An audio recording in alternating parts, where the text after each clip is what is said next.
Francisco was packed. Just as an FYI on kind of travel here in the U.S.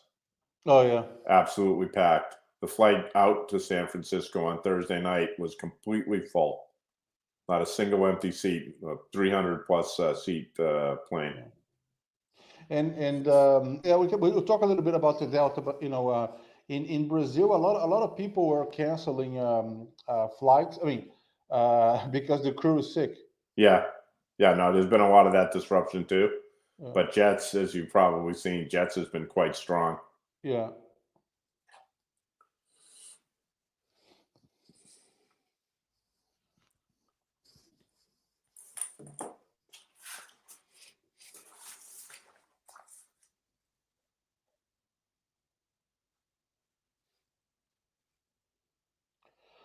All right, so good afternoon, everyone. We're starting the year, in style with Jay Pelowski. He, published on Friday his, monthly outlook. There's a lot of good stuff there. So great, Jay. It's great to have you back. Happy New Year. And actually, I want to start with a technical question.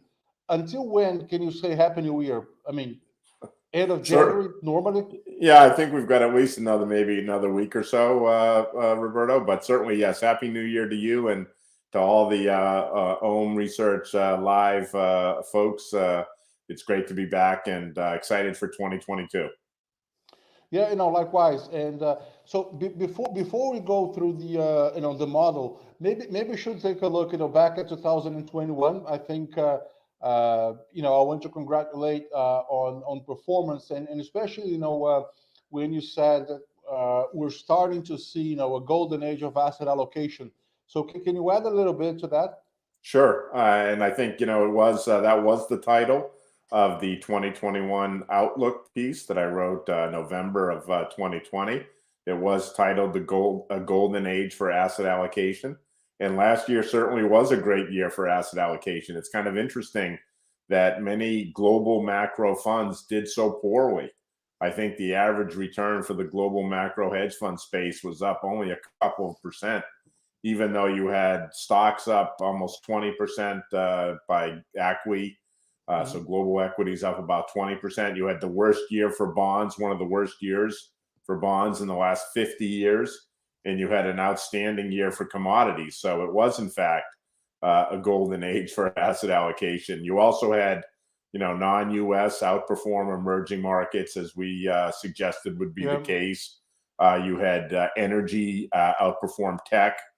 We've been energy bulls for 18 months already, and continue to be very bullish on energy, both old energy and new energy, which was another theme of ours, which worked out very well. The thematic space clearly was under pressure towards the end of last year of 2021, but the climate side, both on the power generation with things like KRBN and URNM on uranium, as well as on the transportation side with things like lit and others, did very, very well and outperformed the FANGs, which is one of our big themes last year, that the climate thematics would outperform FANGs, the big tech stocks, which in fact they did. So that last year was a great year, and the performance of our portfolios was pretty robust. So we're happy with that. But as I say in my piece, we're also have been talking about an age of speed, and so we really probably should focus forward. And the title of the monthly was "The Fog Lifts," and really the inspiration for that was a bike ride around Lower Manhattan a couple weeks ago during one of the very warm, unseasonably warm days, and there was this really beautiful fog bank going right across New York Harbor. So as Mhm. you looked out towards the Statue of Liberty, you had this like very clearly delineated fog bank, and then just the upper half of the Statue of Liberty visible. So very, very cool, kind of evocative picture. And that was what gave me the idea for the title, "The Fog Lifts," because I think we are in a period where we're going to see kind of the shift in COVID from pandemic to endemic. I think Omicron represents that. I think that lift, that shift from pandemic to endemic, is going to allow us to focus back on things that are more traditional for investors, namely growth and inflation and earnings and valuation, things of that nature, the transitions that I wrote about last fall, talking about transitions that were coming up.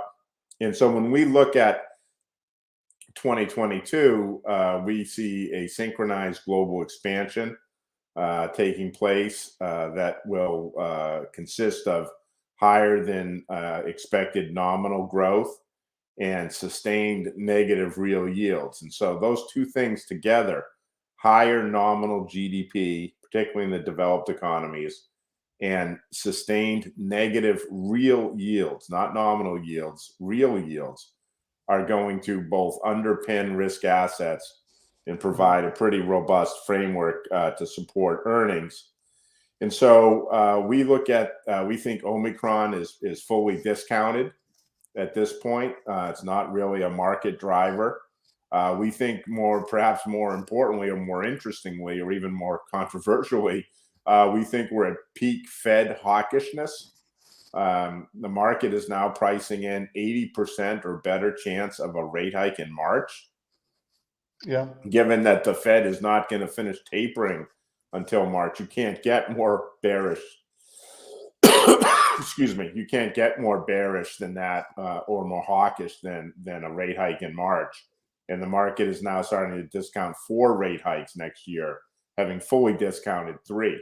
So I think we're kind of seeing in the market action late last week and even today's incredible action in the bond market and in the tech stocks. I think we're seeing the peak of Fed hawkishness. And it also strikes me, Roberto, that the bond market action in the last week has been very much like the equity market potholes we saw last year, right? Where you had very aggressive and sudden market moves, and then it was over. And I think we're probably seeing the same thing with bonds here. We had a 25 basis point backup last week, one of the fastest backups in years, and that strikes me as very much like an equity pothole. And so we're discounting the CPI number that's going to come out on Wednesday. It's going to be a big number, probably 7% annualized. Yeah. But I think that's the peak of the CPI. And then we're going to start to see declining CPI numbers. And then we move into earnings. So, the market is always trying to confuse people. And, it's quite possible that within a week or two, we're going to be talking about, again, new highs driven by strong earnings growth, which in turn are driven by that high nominal growth environment I spoke of. U.S. GDP in Q4 is probably going to be double-digit nominal GDP growth. And to put that in context, pre-COVID, so before COVID in 2019, nominal GDP was running at about 4 or 5%. So 2% real, excuse me, 2% inflation. It's very dry in here, so my throat, I'm going to have to be drinking some water. But I think this is a key point we want to make sure everyone gets a handle on. Nominal growth is going to be significantly better than it has been pre-COVID.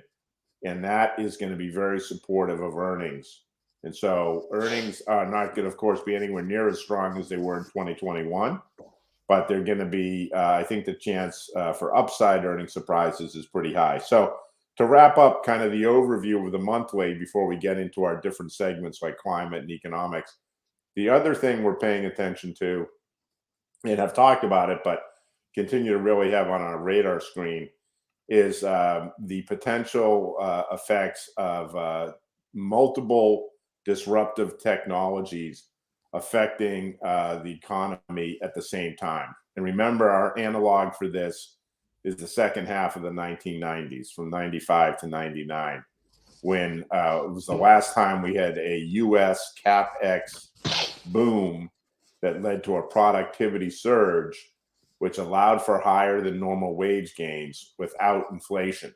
And it was very, very strong equity market returns during that period. In fact, 4 or 5 years of double-digit equity market returns. And so I don't necessarily expect huge equity returns from the U.S., but I do think this environment of a capex boom and productivity surge is going to go global this time because it's going to be driven by infrastructure needs and climate mitigation needs. And so that puts us in position for a period of multiple years of better than expected growth with higher than pre-COVID, but muted inflation. So let's call it 3%, 2.5% to 3% inflation, which I think, as I've said before, is a very good trade. Yeah, fantastic. So let's why don't we start, following the model? So first thing is of course, climate. We kind of talked about it, and you said you pointed out well how good the returns, from the climate portion and the climate theme in your portfolio were. So what you highlight, on the climate session is nuclear. So and now there's actually, I forgot one. There's actually a geopolitical effect now, which is all of the problems in Kazakhstan being the largest nuclear producer. So and that caused a little bit of a shakedown in the uranium ETFs. So how are you feeling about uranium? Do you think the European Union's decision was already in the price, or or are we just seeing beginning of a long-term move? Well, I definitely think it's the beginning of a long-term move, but I do think that probably the most important thing of the last couple of weeks in climate has been the European Union draft proposal to include nuclear power in its sustainable energy taxonomy. I mean, that's really critical, and you saw it followed up today with one of the leading French politicians talking about the need for $500 billion worth of investment in nuclear power in Europe over the next couple of decades, or actually the next decade between now and 2030. It's clear that Europe recognizes after this winter in the energy shortages that they need a sustainable baseline power source, and nuclear is going to provide that. And as I said in the monthly, it also was a sign of kind of geopolitics and regional integration within Europe, because you had the French driving the process. They are the big nuclear power in Europe. 70% of France's energy comes from nuclear power.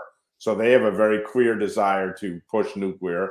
And the Germans agreed because they are phasing out coal and have already been phasing out nuclear power as well, but they wanted the natural gas. So the taxonomy included both nuclear power and natural gas. And so there was the trade between the French and the Germans. And when the French and the Germans agree on things within the European Union, the European construct, those things typically get done. And so this means, this is significant on a couple of levels, not only the nuclear power level and the climate level, but also just the fact it shows again how Europe has come together and get things done and get things approved and move forward, as opposed to the United States. So you had the one step forward on climate, which was the European decision on nuclear, and one step back, which is the failure of the United States to move forward on the Build Back Better plan of President Biden, which includes $550 billion of climate-related funding to allow the U.S. to meet its Paris Accord targets on carbon. So hopefully that's going to get done. But as you see, it hasn't yet. And so that's a big deal that we have to watch for. I think something will come of it. I think it's recognized in the U.S. by most people that we need to move forward on the climate. We need that funding. And so, we'll see how it all plays out. And in the interim, the private sector is moving ahead aggressively. And Ford, I write in the monthly, Ford is really the poster child with its electric series of its 150 pickup, which is just going gangbusters.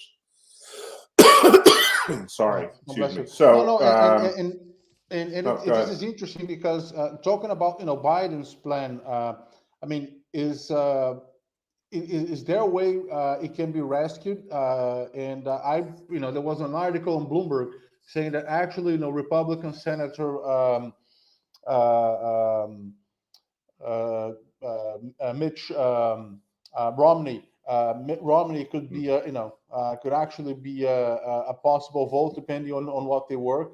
So, Yeah, I mean, yeah, I mean, it how does do you see reflect. it? It reflects the gridlock in the United States political system. Which, when we get to the politics section, I have some comments on. But I think something will get done. When, by what measure, whether Manchin supports it from the Democrats or they peel off a Republican vote or two, I'm not sure. But I think something will get done on that front. Yeah. Okay. No, great. So, moving on to economics, I mean, were you surprised by how strong or how, I mean, if you don't want to say strong, I mean how resilient the PMIs were for December, despite the lockdown. I mean, of course, in Germany, the services had to be negative, but overall, were you surprised? Not really. I mean, our view has been for some time that COVID has been discounted, right? We talked about that back in the summer, in July, and Omicron is created a spasm in the markets. But for the most part, companies have figured out how to work around the issues with COVID, and Omicron is no different. So you have lots of plane cancellations, flights canceled, but the market sees through that because it's very temporary. And I think that the data on the economic side suggests the same. So PMIs were strong. The copper was strong. Oil was strong. The Australian dollar yen cross was strong in December, all suggesting that growth is going to be good. And I think importantly, again, there's a lot of confusion about where we are in the cycle, whether we're mid-cycle, early cycle, late cycle, in terms of the economy globally. And I believe firmly that we're early cycle, and that we only just in the last quarter or two made up the decline in the first couple quarters of 2020. So we're back to where we were before COVID, and now we're entering the expansion phase. And that's really important for investors to understand, where we are in the cycle. So then you can think about, okay, how should I be positioned? So if you think you're late cycle, then you go defensive. So if you think you're early cycle, you go into cyclicals. I think we're early cycle, and therefore you should be in cyclical and value stuff. And as I said, for me, the real key is higher than expected nominal GDP and sustained negative real yields. Those are the two real keys. And the other, obviously, being inflation. And as I said, we're going to get December CPI on Wednesday. It's probably going to be 7%. 7%. Yeah. And I think that's going to be the high. And the market is, belatedly catching up to that a little bit. But to me, I think that's going to mark the high in inflation prints for the United States. And you have a situation where, from an economics perspective, markets are pricing in a return to the pre-COVID kind of playbook, shall we say, for global economic activity, right? Back, if you look out beyond 2022, 2023, 2024, markets are pricing in kind of 2% growth for the developed economies and 1.5% to 2% inflation, nominal growth of about 4 to 5%. As I said earlier at the top, I think there's a very real chance that we're going into a much more robust global growth cycle, fueled by that CapEx and those productivity surges coming from those disruptive technologies, which have been accelerated by COVID and yet also somewhat masked by COVID. And in 2022 and 2023, we're going to get to see the full effect of how these things are powering through the economy and what they mean for productivity and margins. And so a lot of folks feel like we're at peak margins and margins are going to come down.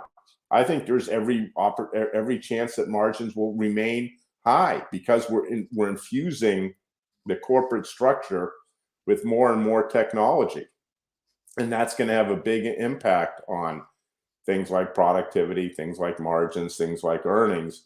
And so I think the medium term outlook for growth is much better than the market is pricing. No, I agree. Well, good. You and I agree. Hopefully others will too. I mean, you and I, we wrote that piece on inflation almost a year ago, right? In February of 21. And we Yeah, said, don't and worry you know, about it. we And are on we were economics. exactly right. It's interesting to touch on this. I mean, that's what I was going to mention. So I remember, very well your words that the easiest way to make money on inflation, on the inflation debate, was not to pay too much attention to it. Was to And of ignore it. course, Exactly. it wasn't as much transitory as we expected, or we would have liked it to be. But anyway, I mean, what matters is that the market went up, regardless. So it's kind of interesting. All right. Well, so we gotta get together and write a piece on higher nominal growth. Then, so you and I agree on that. And again, the market doesn't, and so we'll have to put something together on that. But I think it's really important if you have a nominal growth environment of 5 to 7%, or 5 to 8, 5 to 7. So 3.5% growth, 2.5 to 3% inflation. That's very different than nominal growth of 4%. Oh yeah. And it means earnings can be better, et cetera. And so stocks and risk assets can be higher. And remember, you also have, even if the Fed raises rates 3 times this year, you're still going to have negative real yields. And so that negative real rates. And so that's important as well in terms of thinking about risk appetite, capex boom, etc. The cost of money in real terms is negative. So there's no better time to have a capex boom than the next year or two, and I think we're going to get it. And so to me, the I idea don't know that if we you go saw, back. and I don't know who exactly made those comments, but there was something from BlackRock today, and someone there was saying that, I mean, so some of their strategists was saying that the market was too focused on the fact that we have three and Goldman is saying now 4 hikes this year, but they should pay attention on the magnitude of the hikes, Mhm. how much they add up to, and comparing that to the nominal GDP number, and it still was a very very decent investing environment. Yep. No, I mean, I completely concur, and I've been saying so for a while, and I think it's a key point. You're going to have higher nominal growth and negative real yields. I think that's very constructive for earnings, and that's very constructive for risk assets. Yeah, going to politics now. We kind of touched on it a little bit, on the U.S. Gridlock, as you said, kind of polarized, divisive political environment. And of course, last Thursday marked the anniversary of the attack on the Capitol, and for a change, could it be that Europe sees kind of stability, because now that we have elections in France, there could be potential upside surprise, because you could have two market-friendly candidates in the second round. If Valérie Pécresse makes it, and faces Macron, and in Italy, it's not really elect. I mean, it is, but what I hear is that Draghi will probably remain as head of government, and we have elections just for head of state. Yes, I mean, I think that's absolutely right. The U.S. gridlock is a big strategic weakness in a tripolar world. Europe, the politics are much better than they've been at any point since pre-Brexit. Remember Brexit, remember Salvini and others in Yeah. Italy talking about exiting the euro. No one talks about that anymore. That thesis is completely dead. And so now you have the euro celebrating its 20th anniversary. You have an agreement to reform the Stability and Growth Pact. You have France and Germany working together, as we just discussed. So I think the politics in Europe are much better than the United States. The U.S. is struggling, in my view. And as I said, with Europe working to integrate more closely, and with Asia increasingly being driven by China, and China is going to give President Xi a third term. So you have continuity there. Our thesis is China 2022 glide path. It's going to be a year of stability in China. One of the reasons why we like Chinese assets is we think that a lot of the policy decisions were made in 2021 to allow for 2022 to be a glide path year. And we think there's lots of other reasons within the markets we can talk about. But, when you look at the tripolar world and you look at Asia, and you look at Europe, and you look at the Americas led by the US, the Americas are clearly the weakest region politically. And at some point, there's going to be a price to be paid for that. And the fact that you had an attempted insurrection and an attack on the Capitol, and no one's been really punished, is just allows that to happen again. I mean, I think the history is pretty clear on that. So it's interesting that U.S. financial assets are by far the most expensive in the world, and they're more expensive relative to the rest of the world than they've probably ever been. And the U.S. has outperformed the rest of the world for 14 years in a row.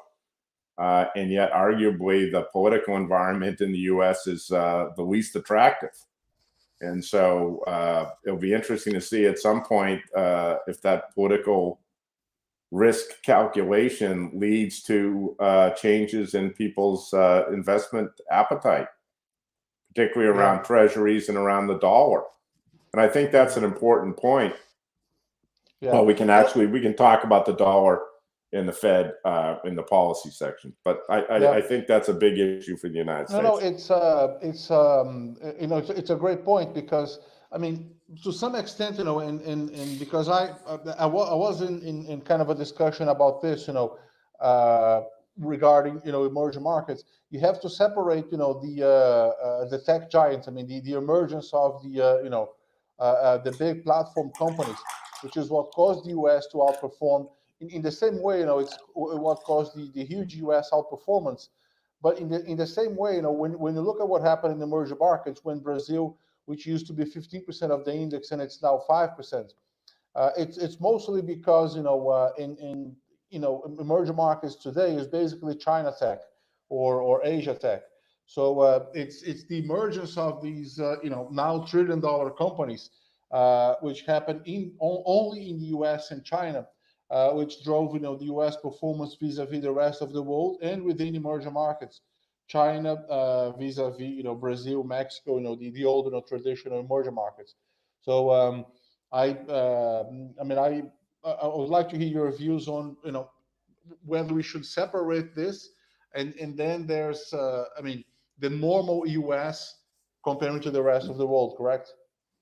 Well, certainly, the size of the technology sector in the U.S. influences the S&P, influences the returns. And so, if you have an environment where bonds are in a bear market, rates go higher, big cap growth should struggle, and that should put a cap on U.S. equity performance relative to the rest of the world, which doesn't have the same tech weighting and the indices in Japan or Europe or certain markets in the emerging in the emerging world. So I think that is definitely part of the thesis for non-US to do well, and for cyclical and value stocks to outperform in the United States. So but I think turning to policy, obviously it's kind of all about the central banks and the Fed trying to get off the zero bound, as we touched on. I think the Fed is going to take its time. It's going to be more. Um, is going to take a little bit longer than people are currently thinking. Again, there's 80% discounted chance of a Fed hike in March. I mean, maybe that happens, but I don't think there's going to be 4 rate hikes this year. I think inflation in the spring and summer is going to be back down towards 3% in the United States, and so the fervor of the editorials and people calling for massive, sudden, quick moves by the Fed, I think is going to be completely gone within 4 or 5 months, and we'll be in a Yeah, very I different think, conversation. and I actually think, of course, this is the most important part of the call and of your report. So, if you could expand a bit, so how is that going to take place? I mean, of course, it's difficult to time things, but if the Fed is going to take longer than the market is thinking, so let's not even mention 4 hikes. So let's talk about just 3. And what is it going to lead the Fed not to act as fast? Is it inflation undershooting? Is it the market freaking out as it did exactly 4 years, no, 3 years ago in December 2018? What is how would you see that happening more or less? Well, I think it's quite simple. It's almost mechanical in that there's the base effect of inflation numbers, right? The numbers from 2021 rolling off and being replaced by 2022 numbers, just like the 2020 numbers rolling off, replaced by 2021 numbers, led to the much higher inflation than people were thinking.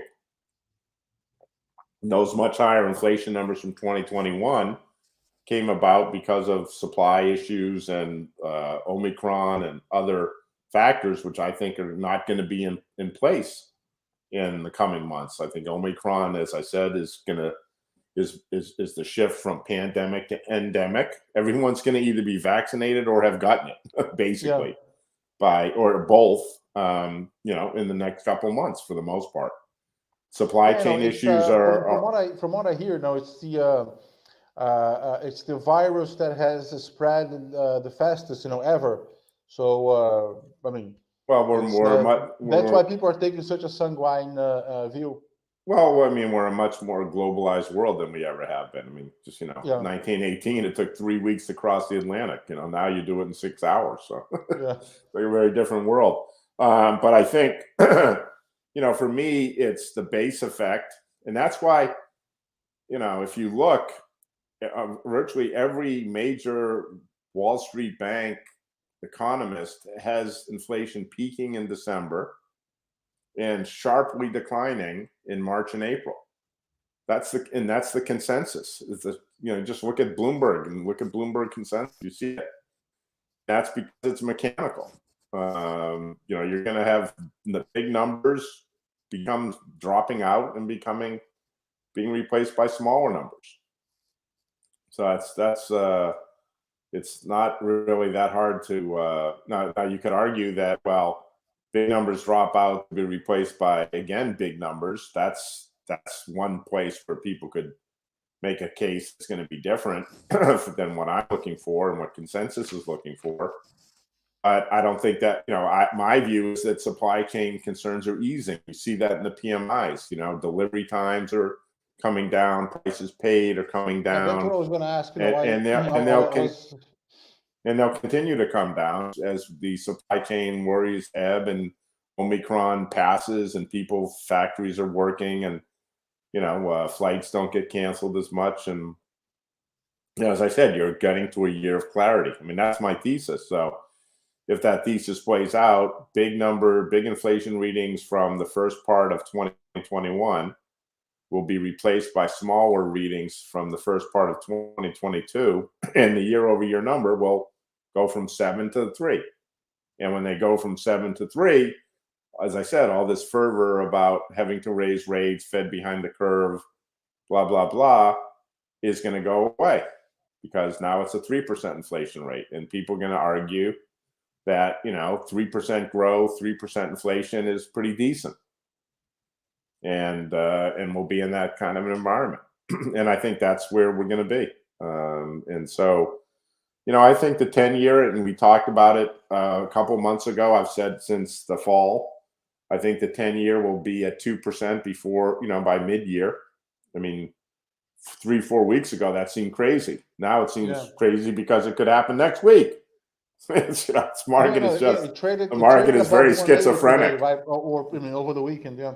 Yeah, the market is very schizophrenic, but to me, it's we're going to gradually go higher. We're in a bear market for bonds, and not just here in the U.S., but in Europe as well. I mean, the 10-year bond at minus 0.04% is the highest rate since 2019. And I think, I thought the bond would be in positive territory at the end of last year, at the end of 2021. And it was not right, but we're within 5 basis points of it 2 weeks into 2022. So I think soon there'll be a real yield in the 10-year German bond. And by the way, take a look at where EUFN traded the last time the bond was positive. And I can give you a hint, much higher than it's trading today. Yeah.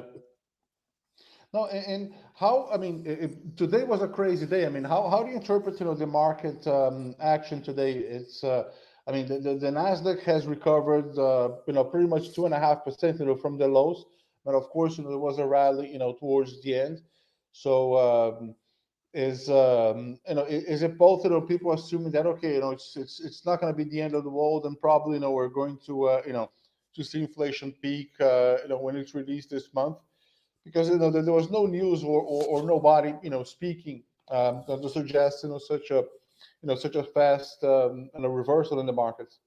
Well, I mean, again, the fixed income market experiencing potholes like we saw in the equity market last year, I think is a function of the current market structure, right? We have a market structure increasingly driven by algorithms and machines, and they go right to key levels.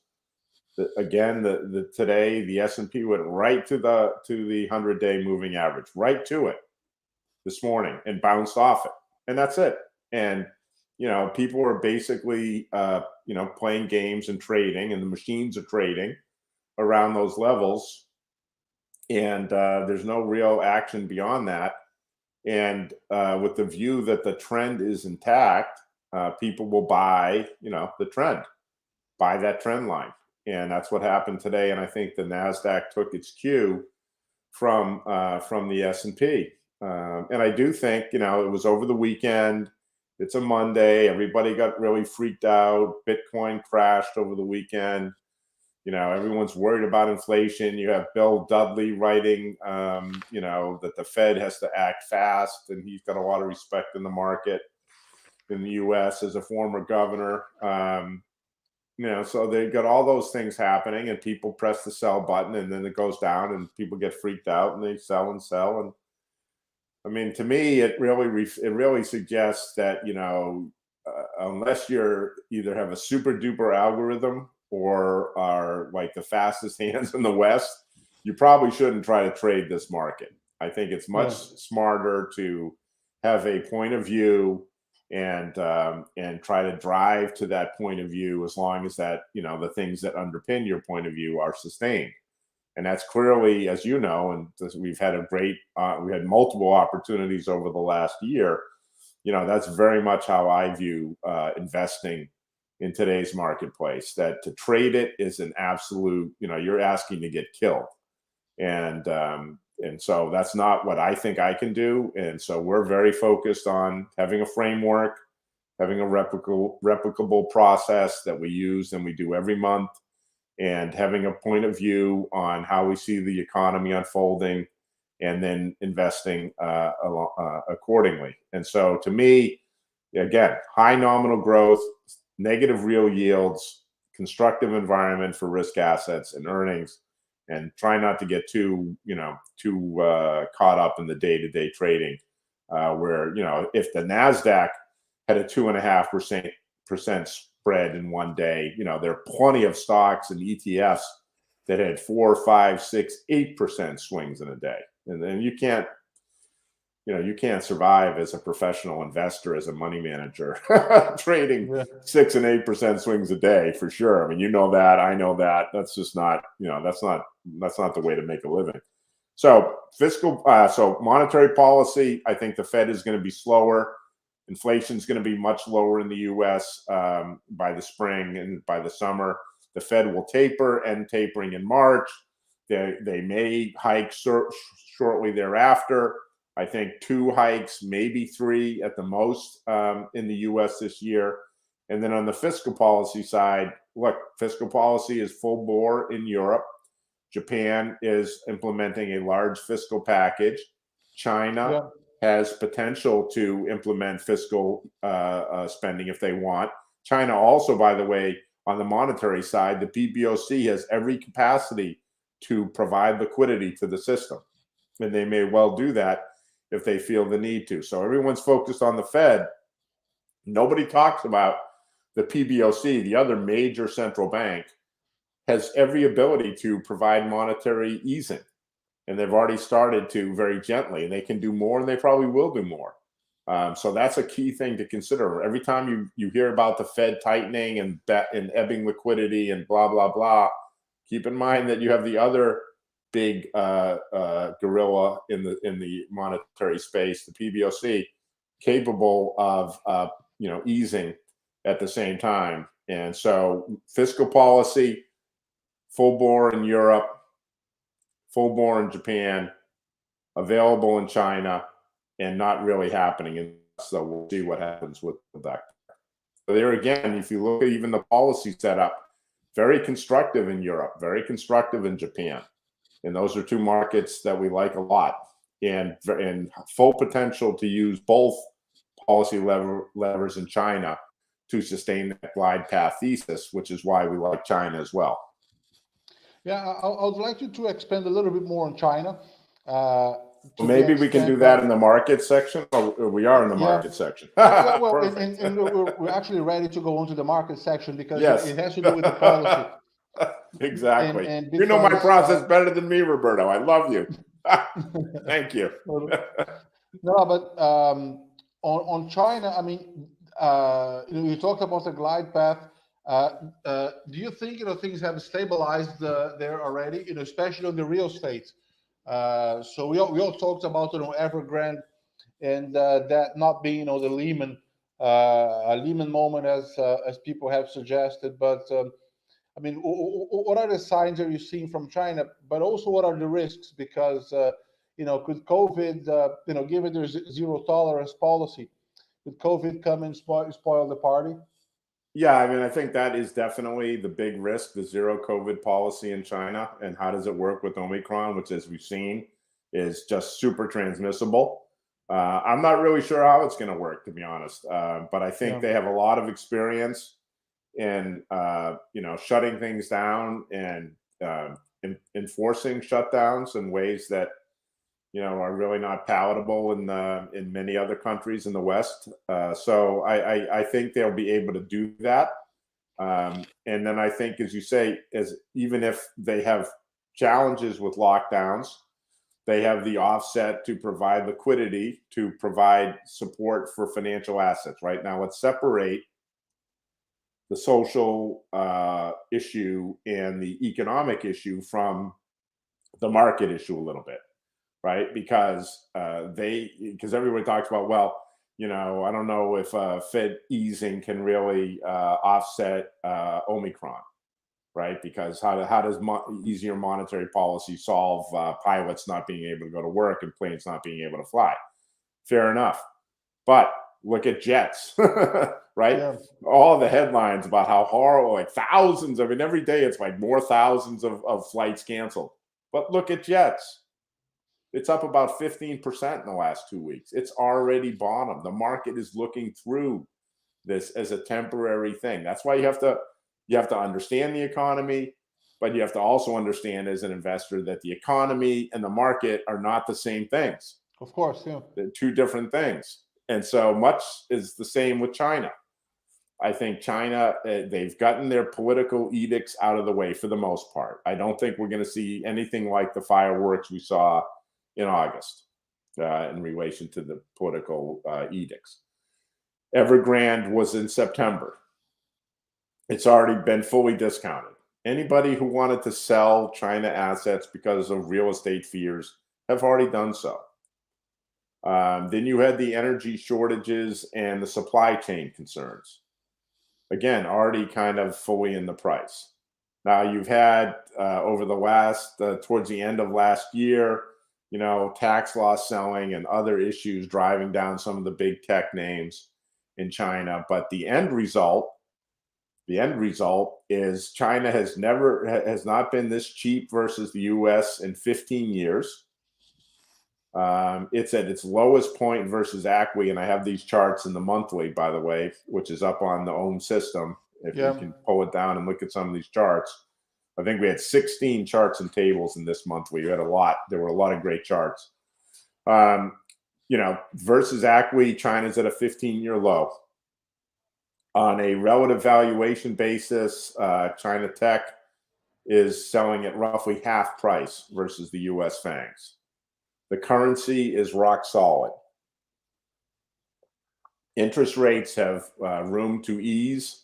Fiscal policy is fully available. China is the only major economy that did not use fiscal monetary policy in an extensive way during COVID. So they have full policy capability. The only major economy that has those two things.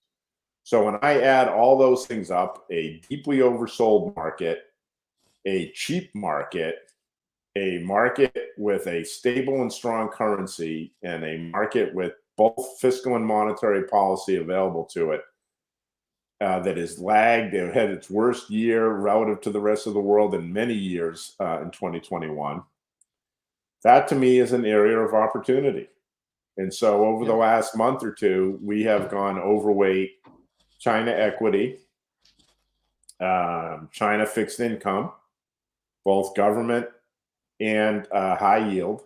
And the high yield is an Asian high yield, not just China, but Asian high yield, the bulk of which is China high yield, but no real estate in that high yield vehicle. Yields about 7, 8, 9% in dollars, pays monthly. Where else can you find, a dollar paying broadly diversified fixed income vehicle that pays 7, 8% monthly and has capital appreciation potential as well?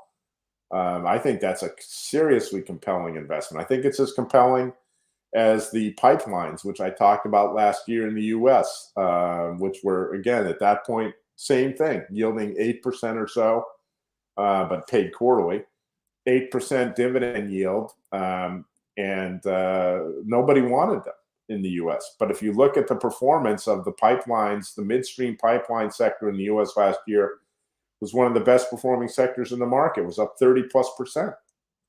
We still own it. It's one of our biggest positions in our global multi-asset model portfolio. Now, in 2022, Asian high yield has the same kind of potential.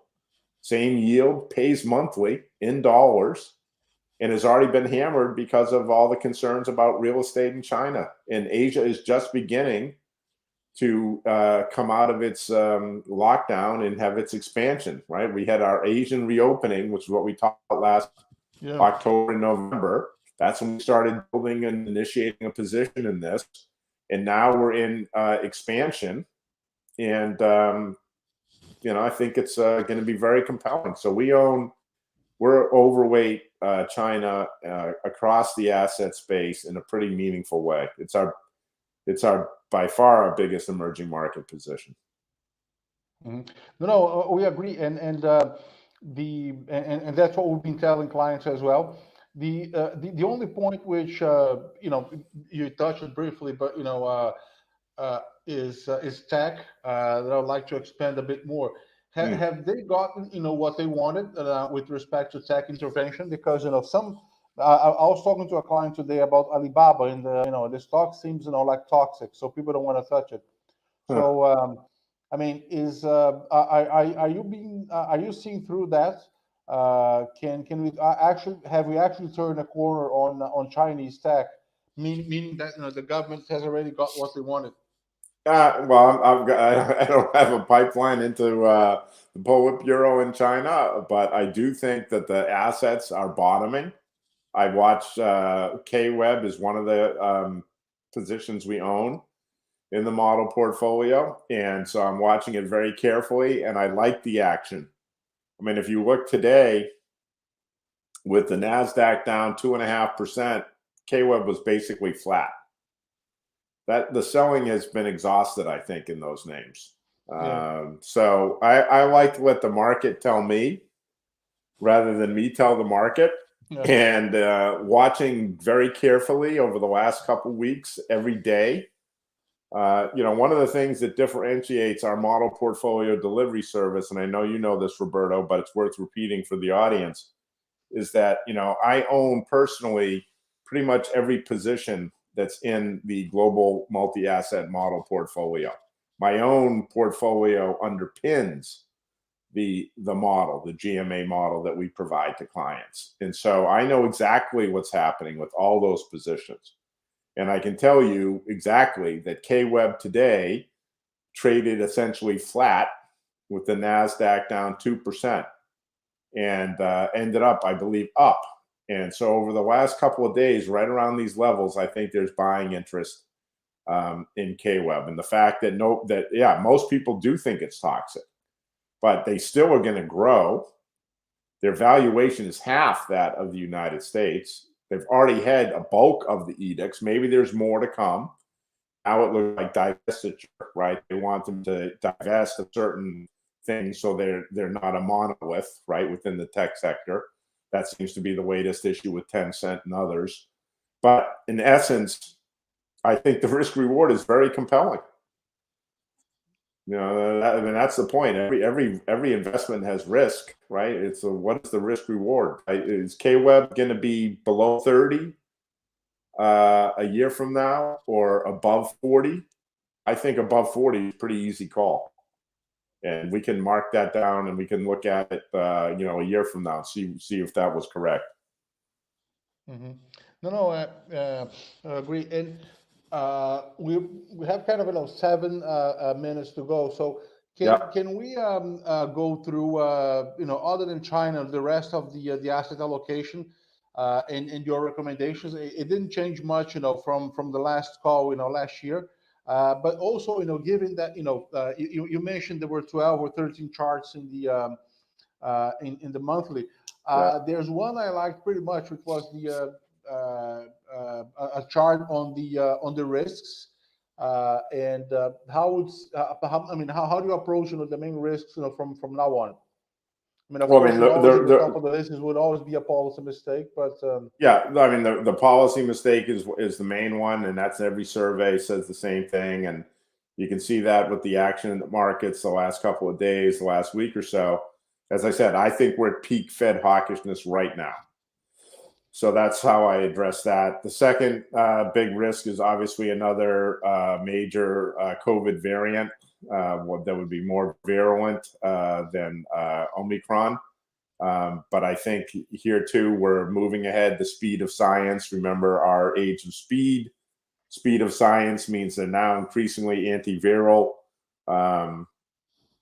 medications available for people who are really at risk. And you also have the potential to vaccinate every adult on the planet, supply-wise anyway, by the end of this quarter.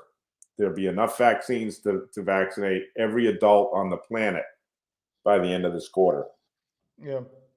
So I think I believe we're in the early stages of the pandemic becoming endemic. And those are, the other risk would be earnings disappointments. And we've talked about that at some length, right? High nominal growth, negative real yields, very easy financial conditions. I think that's pretty constructive for earnings and for valuation. One chart that I liked a lot in the monthly was the chart showing that markets are cheaper today than they were a year ago. This is something, again, very few people really grasp. All they Yeah, hear about, and you mentioned that. I remember discussing this with you in the last call. yeah, This is actually very important. yeah, exactly. Everybody hears about, oh, the S&P's up 25% or ACWI's up 20. Nobody talks about the fact that earnings were up 30+% in the US. So actually, on a PE basis, the market is cheaper today than it was a year ago. And in Europe and in Japan, it's way different because those markets are way cheaper. Because those markets, I mean, Europe was up about 20%, but earnings were up 60, literally 60%. And in Japan, the market was flat to up a little bit, but earnings were up 20 to 30%. So the developed markets, ex-US, got much cheaper over the, today, and much cheaper today than they were a year ago. And by the way, Europe is going to grow faster than the US in 2022.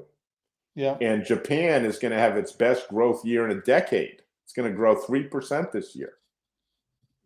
The currencies are as cheap as they've been. On a purchasing power parity basis, the OECD came out over the last week or two. The euro is 25% undervalued on the purchasing power parity basis versus the dollar, and the yen is 15% undervalued.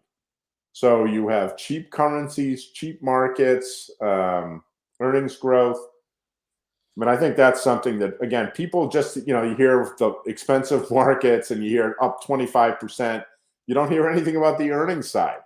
So it pays to understand both sides. So we're constructive on risk assets. We're overweight equities, underweight bonds, deeply underweight bonds, and a bear market for sovereign debt in the developed economies. Very overweight, continue to be very overweight commodities. The gap between the primary price and the underlying stock price within the commodity space, whether it's energy or industrial metals, is very wide. That should close. That's an opportunity. We continue to like the cyclical value sector. We think we're going to have a steeper yield curve. We do think, and here's another thing that people don't grasp very easily, history tells us that the dollar peaks when the Fed starts to hike. The dollar peaks when the Fed starts to hike. So we think we are approaching We're a month a away. rollover. Well, whatever, a couple of weeks, Yeah. a month. The dollar is going to weaken. That is going to support flows into the non-US markets. That is going to support the next leg up in commodities, which is going to be supported by that growth picture I just talked about. Europe is going to grow 4.5% this year. Japan is going to grow 3%. China is going to grow 5%. The US is going to grow 3.5 to 4%. Oil prices are going higher, and industrial metal prices are going to go higher. So I think that's a really key point. The weak dollar thesis is something that not everybody agrees with. And then the last point we should definitely cover is this whole question of bull versus bear market in the thematics and the high beta stuff. I mean, a lot they got really hammered at the end of the year when people were tax loss selling a lot of the unprofitable tech, etc. I think we're closer to the end of that than the beginning. So in the debate between bull and bear, I think we're ending a bear market. Many of these things are down 50, 60% from their highs of last spring. Yeah. They've effectively been in a bear market for almost a year. And if you look, some of it very oversold. And I think, as I said earlier, the effect of these multiple disruptive technologies impacting the real economy, we're going to start to really see that in 2022 and 2023. The story for the last 2 years has been COVID. The story for the next couple of years, I believe, is going to be this technology impacting the economy across multiple segments of the economy, and what that means for some of these thematic areas, not just climate, but also in space like robotics and cyber, etc. And then I think the last question is crypto, which had everybody in the world cheerleading it when it was going higher, and then when it goes down, excuse me, when it goes down, nobody wants to talk about it. It's really amazing to me how quiet the crypto bulls get when the market sells off. And I would just note that, you know, DAP, which is the pick and shovel ETF for the digital space, has sold off 50% in the last 2 months. 50% in the last 2 months is deeply oversold. And so if that space is going to make a stand, I think the time is pretty much right now to watch and observe. And so watching very carefully things like DAP, RSI of around 24, down 50% in 2 months. Again, no cheerleading. Part of the issue with crypto is that there's no there yet. So people don't really know how to value it, and so it becomes a sentiment trade. And when the sentiment is good, it goes up. When sentiment is bad, it goes down. And right now, crypto is kind of flat on its back, and I think it needs to kind of make a move here if it wants to retain people's interest, because there's such a gap between the private space and crypto, where everyone's still super bullish and throwing money at every Web3 idea that you want to think about, in the pick and shovel stuff that represents blockchain and represents crypto in the ETF space, been absolutely decimated, and nobody cares about it. So there's those two things do not, you know, they don't jive, right? One of those has got to be wrong. And I think probably the private space is overheated, and probably the public space is oversold. And so that's what we're watching carefully there as well. But the bull bear within the high beta names, I think we're closer to the beginning of a bull than a bear. Okay, that's great, Jay. So, you know, right, you know, after the mark, and I want to say the special thanks, you know, to you today. You know, you know, see, it's clear, you know, you have a bit of a cold, and you know, thanks very much for you know, for making the effort from being here. You know, it's great. You know, as usual, we have you know, we have a lot of good stuff, you know, on the monthly, and also, you know, we covered pretty much everything. So again, look forward, and yeah, we'll speak in 2 weeks. Yeah, I did. I was in California with my son for a fencing tournament of the last couple of days, and got back late last night. So yeah, a little bit under the weather, but for the Ohm Research family and the live session, not going to miss it. Thank you. We appreciate, and look forward to the next one. Super. Thanks, Thanks, Jay. Roberto. Bye bye. Bye-bye.